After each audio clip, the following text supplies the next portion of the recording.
ഗായകൻ കെ.ജെ. യേശുദാസിന് ഇന്ന് 86 പിറന്നാൾ. കഴിഞ്ഞ 60 വർഷത്തിലേറെയായി മലയാളികളുടെ മനസ്സിൽ ഇടം പിടിച്ച ഗന്ധർവ ഗായകന് പിറന്നാൾ ആശംസകൾ നേരുകയാണ് സംഗീത ലോകവും ആരാധകരും സഹപ്രവർത്തകരും ഒക്കെ.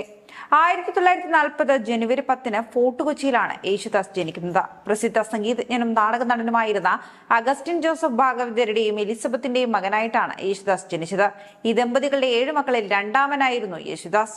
1961 കാൽപ്പാടുകൾ എന്ന സിനിമയ്ക്ക് വേണ്ടിയിട്ടാണ് 21കാരനായിരുന്ന യേശുദാസിന്റെ സ്വരം ആദ്യമായി റെക്കോർഡ് ചെയ്യപ്പെടുന്നത്. പിന്നീട് പാട്ടിന്റെ മോഹവലയം തീർക്കുന്ന ശബ്ദ സ്വാധീനം കൊണ്ട് ജാതിമത ഭേദമന്യേ നിരവധി ഭക്തിഗാനങ്ങളിലും യേശുദാസ് ഹിറ്റുകൾ സമ്മാനിച്ചു. യേശുദാസ് കൈവയ്ക്കാത്ത പിന്നണി ഗാന ശാഖ ഇല്ലെന്ന് തന്നെ പറയാം. കെ.ജെ. യേശുദാസ് വെറുമൊരു പിന്നണി ഗായകൻ മാത്രമല്ല, പ്രണയം, വിരഹം, ദുഃഖം, നിരാശ, സന്തോഷം തുടങ്ങിയ നമ്മുടെയൊക്കെ വികാരങ്ങളുടെ പ്രതിഫലനം കൂടിയാണ് അദ്ദേഹത്തിന്റെ ശബ്ദം.